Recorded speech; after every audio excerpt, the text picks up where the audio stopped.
Use करने के साथ ताकि ग्रिड नियंत्रित किया सके गवर्नमेंट फोर्स यूज किया गया और उसके बाद ग्रिड पर काबू पाने के बाद निषेधाज्ञा आदेश 144 CRPC एसडीएम के ऑर्डर से पहले अल्बर्ट टिक्का चौक से लेकर श्रद्धा चौक तक लगाया गया, दोनों तरफ रोड के 500 मीटर तक। उसके बाद कुछ अन्य जगह से भी कुछ सूचना आई। उसके बाद विधि व्यवस्था को कायम रखने के लिए कुल 12 थानों में 144 जारी किया गया 10 तारीख को शाम के 8 बजे से। इसी बीच इंटरनेट सेवा को भी सस्पेंड किया गया 10 तारीख को शाम की 7 बजे से लेकर 11 तारीख की सुबह 6 बजे तक और उसके बाद फर्दर उसको 11 तारीख को सुबह 6 बजे से लेकर 12 तारीख को सुबह 6 बजे तक एक्सटेंड किया गया। इसी बीच फोर्स और भी जगह से डिप्लॉय किए गए और जब चीजें थोड़ी सामान्य होने लगी तब इंटरनेट सेवा को आज सुबह 4 बजे से उसको बहाल किया गया है।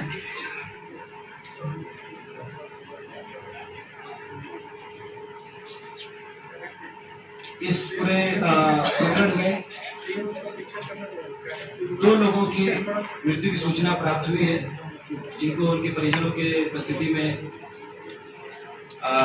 शांतिपूर्ण तरीके से उनका जो सुपुर्दे खाक कार्यक्रम होता है, जो प्रक्रिया होती है, उसको किया गया है। अभी स्थिति नियंत्रण में है। लगातार जिला प्रशासन के द्वारा निगरानी रखी जा रही है और कुछ थाने हैं जहां पर लोगों को संशय है कि लोगों को असुविधा हो रही है। तो मैं बताना चाहूँगा कि अभी एसडीएम साहब ने एक ऑर्डर निर्गत किया है जिसमें कोतवाली, लोअर बाजार, हिंद पीढ़ी, dairy market, Chutia and Doranda, ये 6 थाने के क्षेत्र में अभी भी सीआरपीसी के धारा 144 के अंतर्गत निषेधाज्ञा आदेश लागू रहेगा, परंतु दोपहर के 1 बजे से लेकर 5 बजे तक आज इन 6 थानों के जो भी निवासी हैं वो घर से बाहर निकलकर अपने आवश्यक सामग्री को क्रय कर सकते हैं, दुकान पे जा सकते हैं, बट बशर्ते कि उस दुकान पर कभी भी किसी भी स्थिति में 4 से ज्यादा लोग एकत्रित ना हो। अगर 5 या 5 से ज्यादा लोग एकत्रित होंगे तो उसको अनलॉफुल असेंबली माना जाएगा। और इस 6 थाना के अलावा बाकी सभी थाना, चाहे वो शहरी हो चाहे ग्रामीण क्षेत्र में, किसी भी तरह का कोई 144 धारा लागू नहीं किया गया है। और मैं सभी रांची वासियों को धन्यवाद देता हूं कि पिछले 1 दिन में जो इंटरनेट सेवा बहाल हुई, सस्पेंड किया गया और लोगों को असुविधा हुई, उसके बाद भी लोगों ने जिला प्रशासन को काफ़ी सहयोग दिया और शांति और अमन कायम किया। और हम उम्मीद करते हैं कि आने वाले समय में भी शांति और अमन और चैन ये रांची के पूरे जिले में कायम रहेगा। और अब मैं चाहूँगा कि एसएसपी साहब जो कुछ चीज़ें ब्रीफ करेंगे आप। पीछे मोबाइल पीछे चंदन मोबाइल पीछे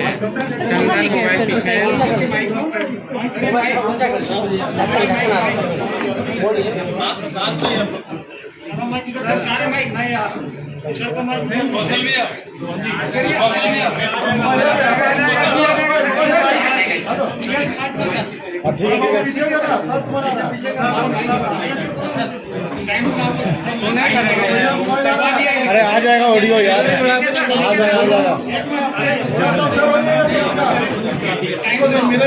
जाएगा बोलेगा। शांति बनाए रखें, शांत रहिए भैया। मोबाइल आपका नहीं आना टाइम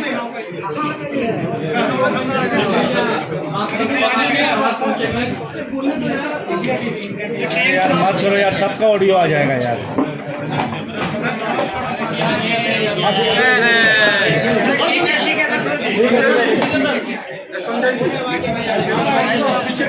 ठीक है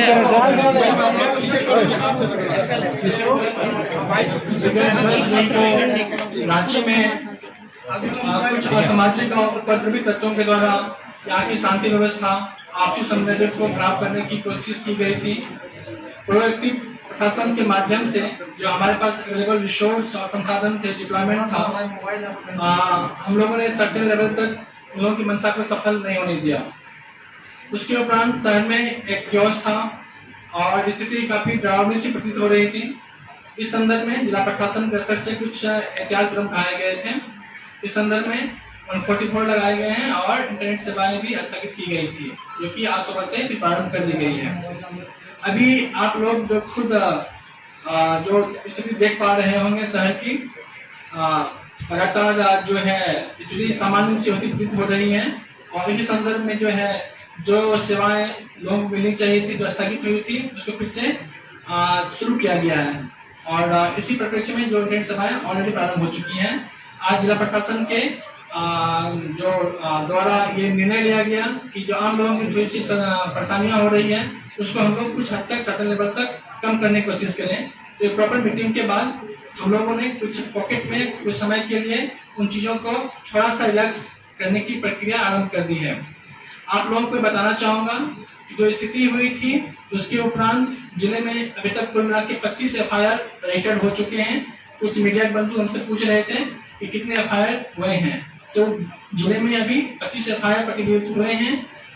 कुल मिला के 22 लोग जो है नामजद हैं और जो है सैकड़ों अज्ञात केस हुआ है। इनफैक्ट इस पूरे मामले की जांच के लिए ऑलरेडी एक SIT फ्रेम किया गया है और वो SIT के साथ हमारा एनालिसिस विंग है, हमारा टेक्निकल विंग है, जो हमारे पास उपलब्ध साक्ष्य हैं, चाहे वो CCTV फुटेज का हो, चाहे वो ड्रोन कैमरा का हो, हमारा कंट्रोल रूम कैमरा की स्थिति हो, मीडिया बंधुओं से जो कुछ आए हैं हमारे पास वो है रिकॉर्ड, कुछ साइंटिफिक एविडेंस उठाए गए हैं, CID की तरफ से भी लगातार प्रयास किए जा रहे हैं। हम लोगों का काम इन्वेस्टिगेशन स्टार्ट हो गया है। सेम टाइम हम लोगों को सभी प्राथमिकता थी जिले में अमन चैन दुरुस्त करने के लिए। इस परिप्रेक्ष्य में पुलिस मुख्यालय के द्वारा रांची जिले में 3500 के ऊपर फोर्स दिए गए हैं। इस फोर्स में हमारे रैपिड एक्शन फोर्स जो ट्रेंड होता है, उसके अलावा रैप और ATS, STF, जिला पुलिस के कर्मी और जो हमारे लोकल इनपुट्स के लोग होते हैं वो शामिल हैं। संपूर्ण मामले की बहुत ही अच्छे तरीके से विश्लेषण और उस पर नजर रखी जा रही है, जिसका मॉनिटरिंग रांची जिला से भी हो रहा है और ब्रांच के द्वारा भी की जा रही है। आप लोगों को मैं ये बताना चाहूंगा कुछ पार्टिकुलर पॉकेट्स में आप लोगों ने रोड शो, फ्लैग मार्च भी देखा है, ताकि आम जनता का विश्वास प्रशासन पे बना रहे और कॉन्फिडेंस बिल्डिंग्स के तहत जो उपाय लिए जाते हैं वो हम लोग कर रहे हैं। इसके अलावा शहर में लगभग 50 से ऊपर मोटरसाइकिल की जो दस्ते हैं उसके द्वारा हर गली में, हर संसदीय पॉकेट में, मिक्स पॉपुलेशन में पेट्रोलिंग की जा रही है। साथ ही लोगों से वार्ता भी की जा रही है कि आप सब इस शहर के वासिंदे हैं, आप लोगों ने रांची की बेमिसाल इतिहास को कायम रखा है जो कि शांतिपूर्ण समन्वय कर रहा है। तो साथ ही हम लोग का अपना काम पुलिसिंग, पेट्रोलिंग है, साथ ही कॉन्फिडेंस बिल्डिंग के लिए अच्छे लोगों से, प्रबुद्ध लोगों से, सामाजिक कार्यकर्ताओं से, NGO से, पॉलिटिशियंस से और भी जो हमारे ब्यूरोक्रेट्स के लोग हैं, सिविल सोसाइटी के लोग हैं, इनसे लगातार चर्चा की जा रही है ताकि जितनी जल्दी हो सके अमन चैन यहाँ पे एस्टैब्लिश हो जाए। इसके अलावा हमारा जो है कंट्रोल सिस्टम के माध्यम से हम लोग इन सब पॉकेट में, जैसे मैंने कहा कि मोस्टली लोग यहाँ पे अमन चैन पसंद करने वाले हैं और उस दिन की बातें थी, उस दिन भी जो यहाँ के प्रबुद्ध लोग थे, जो जानकार है, अच्छे संगठन है, किसी भी संगठन के द्वारा, किसी भी लोगों के द्वारा इस चीज का शायद जो मेरे पास इन्फॉर्मेशन है, जो हम लोगों ने बात किया था उस संदर्भ में उन्होंने परामर्श नहीं किया गया था या उनकी अनुमति नहीं ली गई थी। अच्छे लोग, प्रबुद्ध लोग थे, बोलते रहे थे कि ऐसा कोई भी चीज हम लोगों के स्तर से आदेशित नहीं किया गया है। तो कौन लोग हैं, वो कौन शरारती लोग हैं, वो कौन से असामाजिक लोग हैं, डायरेक्ट हैं कि इनडायरेक्ट हैं, परोक्ष हैं, प्रत्यक्ष हैं, यहाँ है, वहाँ है, जहाँ कहाँ है, कहीं भी किसी स्वरूप में है। हमारा जो इन्वेस्टिगेशन विंग है, जो एनालिसिस विंग है, हम लोग साक्ष्य के आधार पर बात करेंगे और साक्ष्य के आधार पे हम लोग जो भी दोषी होंगे उस पर कठोर से कठोर कार्रवाई सुनिश्चित करेंगे। बट एक चीज मैं आप लोग बात बताना चाहूंगा कि जो निर्दोष लोग हैं उस पर हम लोग कोई आंच भी नहीं आने देंगे। इसके अलावा चूंकि अभी इंटरनेट सेवाएं शुरू कर दी गई है, बहुत तरीके से बहुत ऐसे मर्मरिंग हो रहा है, दोनों साइड्स का यूज और मिसयूज दोनों होता है। बट इस मंच के माध्यम से, आप सभी के माध्यम से मैं आप लोगों को बोलना चाहूंगा कि हमारे डिस्ट्रिक्ट में डिस्ट्रिक्ट मॉनिटरिंग सेल भी क्रियाशील है, साथ ही स्पेशल ब्रांच के लेवल से और स्टेट लेवल से भी मॉनिटरिंग की जा रही है। हम वैसे सभी चीजों को हम लोग देख रहे हैं वैसे वीडियो को, ऑडियो को, अपलोड को, डाउनलोड को, किसी भी तरह के ट्रांजेक्शन को, चाहे वो व्हाट्सएप पे हो, ट्विटर पे हो, इंस्टाग्राम पे हो, फेसबुक पे हो, जिससे किसी व्यक्ति विशेष की, समुदाय विशेष की भावनाएं आहत हो रही हो या किसी पे इल्जाम लगाए जा रहे हो, ऐसे सारे वीडियो, ऑडियो हम लोग उस पर मॉनिटरिंग कर रहे हैं। और उस वीडियो का मॉनिटरिंग करने के उपरांत जो सही कार्रवाई होगी, जो लोग शांतिपूर्ण दिशा में क्रियाशील होंगे, उनका सबका स्वागत है। बट जो कोई भी लोग, चाहे वो कोई भी हो, कहीं बैठ के प्रयास कर रहे हो कि रांची के अमन चैन को खराब कर देंगे, तो वो हमारे सोसाइटी से बच नहीं पाएंगे। तो वैसे सारे वीडियो, ऑडियो, कंटेंट्स जिससे कि सामाजिक सद्भाव, व्यक्तिगत और सामाजिक भावना, सामाजिक सद्भाव और एक कह सकते हैं कि जो समुदाय की मान्यताएं हैं प्रभावित होगी, हम लोग उस व्यक्ति के खिलाफ, उसके ट्विटर के खिलाफ, उस प्रेमी के खिलाफ भी कठोर से कठोर कार्रवाई करेंगे। अभी बहुत सारे वीडियो, ऑडियो जिसमें कुछ आपको कुछ बातें कुछ अफवाह के रूप में जहां तहां उड़ रही थी, हम लोगों ने उस सब वीडियो, ऑडियो को भी अपने पास लगाया है और एक स्पेशल टीम के माध्यम से हम उस ऑडियो, वीडियो की जांच करवा रहे हैं। वास्तव में कुछ सही होगा तो उसके अनुरूप कार्रवाई की जाएगी, लेकिन वीडियो सिर्फ और सिर्फ नफरत, द्वेष, ईर्ष्या, हिंसा को बढ़ाने के लिए किया जा रहा हो तो ऐसे लोगों को हम माफ नहीं करने वाले हैं। तो इस परिप्रेक्ष्य में अभी जो स्थिति है, जैसे कि ऑलरेडी साहब ब्रीफ कर चुके हैं आप लोगों को, है कि अभी लोगों की परेशानी को देखते हुए जो लोगों की डिमांड है और जो शहर की स्थिति बेहतर हो रही है, इस संदर्भ में जो आप लोगों के लेवल से भी मॉनिटरिंग हो रहा है, जो बातें रिपोर्ट आ रही है, एक सर्टेन पॉकेट में सर्टेन टाइम के लिए एक रिलेक्सेशन दिया जा रहा है। सेम टाइम पे हमारे पुलिसिंग के सारे डायमेंशंस खुले हुए हैं, हमारा ट्रैकिंग सिस्टम जारी है, हमारा जो है मतलब एनालिसिस का काम चल रहा है, इन्वेस्टिगेशन चल रहा है, एफआईआर की प्रक्रियाएं चल रही हैं और हम लोग आप सभी के माध्यम से समस्त राज्य वासियों से अनुरोध करेंगे, अपील करेंगे, आपका शहर है, आप इसके बासिंदे हैं, किसी भी तरह की हिंसा से, नफरत से समाज में अमन चैन नहीं आ सकता है। आपसी सौहार्द, आपसी समन्वय, आपसी विश्वास और आपसी पारस्परिक भावनाओं का सम्मान करने से ही समाज बनता है। तो ये एक बगीचे की स्थिति है, यहाँ पे बात सबकी खूबसूरती तभी होती है जब हम सब खूबसूरती हो, तो तभी है जब हम एक दूसरे का सम्मान करें। इसलिए मैं सब जिलावासियों से कर रहा हूँ, स्थिति सामान्य है, निरूपित हो रही है, आप लोगों को पास्ट में कुछ दिक्कतें हुई, इसके लिए मैं पर्सनली क्षमा प्रार्थी हूँ कि आपको इंटरनेट यूज का मौका नहीं मिला या कुछ समय के लिए आप घर निकल नहीं पा रहे हैं, बट आपके सहयोग से ही संभव पा रहा है कि फिर से हम लोग ट्रैक पे आ रहे हैं। तो जिले में जो आप लोगों ने अमन चैन और शांति व्यवस्था बनाने में योगदान दिया है, इसके लिए जिला प्रशासन, हम सभी लोग आप सबके आभारी हैं। और फिर से आप सबसे रिक्वेस्ट करूंगा कि थोड़ा सा सब दीजिए, सहायता कीजिए, हम लोग कोऑपरेट कीजिए। हम लोग बहुत ही अच्छे तरीके से इस पे क्रियाशील हैं, काम कर रहे हैं और हम लोग उम्मीद करेंगे बहुत जल्द अमन चैन कायम हो जाएगा। सर देश भर में जहाँ भी घटनाएं हुई हैं, देश भर में जहाँ भी घटनाएं हुई सर, 400 से ज्यादा गिरफ्तारियां हुई हैं। एक एक करके जवाब दीजिए। सहारनपुर में जो लोग दंगे के मास्टरमाइंड माने जा रहे हैं, कहा जा रहा है उनकी भी इसमें भूमिका थी, जो पोस्टर शायद इससे पूर्व में रास्ते पे आपको मैंने ब्रीफ किया था कि हम लोग इन्वेस्टिगेशन कर रहे हैं, इन्वेस्टिगेशन स्टार्ट हुआ है कि नहीं हुआ है। मैंने आपको ये भी कहा, हम जो कुछ भी कहेंगे, जो कुछ बोलेंगे वो साक्ष्य आधारित होगा। फिर मैं एक चीज आप दिया, ऑलरेडी बोल चुका हूँ बिना क्वेश्चन आए, कि इन्वेस्टिगेशन में जो लोग भी दोषी पाए जाएंगे, वो कहीं के भी हो, किसी स्वरूप में हो, डायरेक्ट हो, इनडायरेक्ट हो, हम उसको छोड़ेंगे नहीं। गिरफ्तारियां क्यों नहीं हुई? अब तक कितनी गिरफ्तारी हुई सर? क्वेश्चन आ रहे हैं तो सर सवाल ये है कि देश भर में जहाँ भी घटनाएं हुई हैं, सर देश भर में जहाँ भी घटनाएं हुई हैं, 400 से ज्यादा गिरफ्तारियां हुई हैं, मास्टरमाइंड की पहचान की गई है, उनके ऊपर कार्रवाई हो रही है, कई जगह बुलडोजर भी चलाए जा रहे हैं। 48 घंटे से ज्यादा का वक्त हो चुका है, रांची में एक भी गिरफ्तारी अब तक क्यों नहीं हुई है, पहचान क्यों नहीं हुई है? आप खुद पूछ रहे हैं कि कौन है, कहाँ है, यहाँ है, वहाँ है, जहाँ है, ये सवाल अभी तक सवाल क्यों है? इसलिए क्योंकि हर जो इंसिडेंट है अपने आप में यूनिक इंसिडेंट होता है और यूनिक इंसिडेंट के जो एक अपना सबका कोर्स ऑफ एक्शन होता है।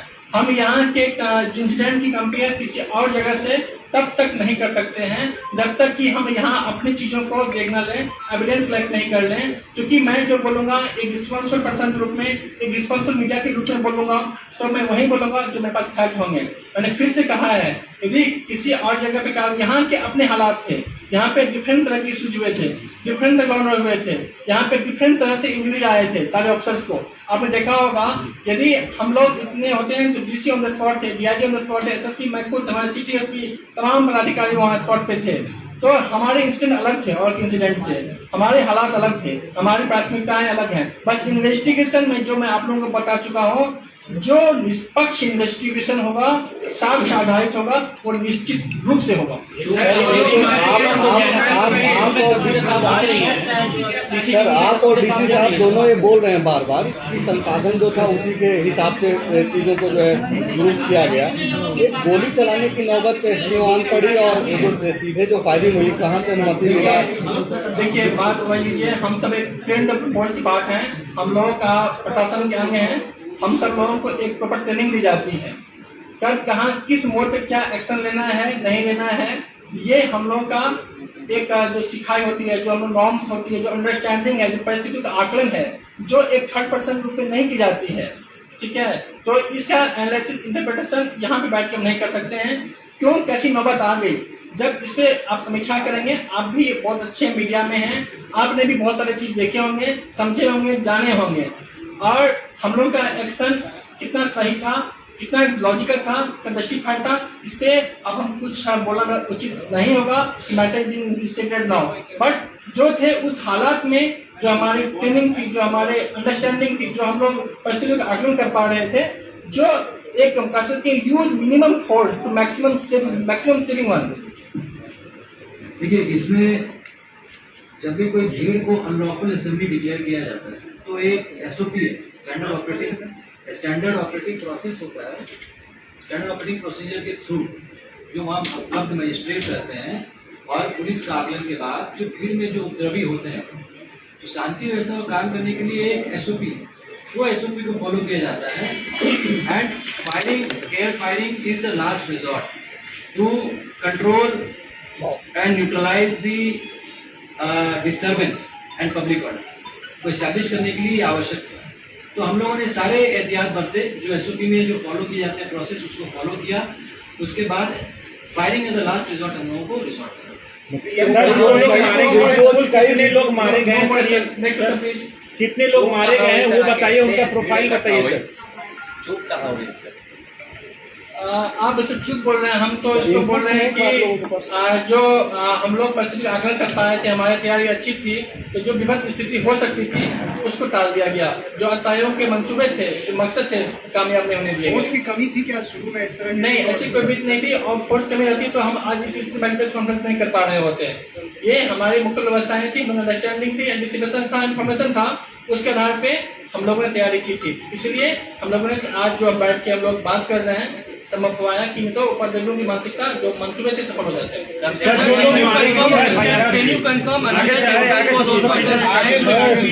स्ट्रीट पर जो टेम्पल दोबारा अटैक किया गया, क्या उसको कंफर्म कर सकते हैं सर? एक और टेम्पल जो कंफर्म कर सकते हैं? पुलिस की ओर से या फिर आम जन से? ये कुल मिला के है फायर, कुल मिला के 25 सर मारे गए लोगों का प्रोफाइल बताइए सर। मारे गए जो लोग पुलिस का मिला के कॉन्टेक्ट किया है, 25 फायर हुए हैं। ये आप एक रिस्पॉन्सिबल रूप में जानना चाहूंगा कि जो मैंने ऑलरेडी कहा कि सोशल साइट पे क्या हो रहे हैं, नहीं हो रहे हैं, कृपा करके उसमें आप हेल्प कीजिए। हमारे जो इशू है, हमारे जांच का विषय है, हम जांच करवा रहे हैं। सर मारे गए लोगों का प्रोफाइल यूपी से जुड़े हुए हैं सर, ये क्या है? हेलो सर, अरे ये क्या यूपी से जुड़ा हुआ है क्या ये मामला?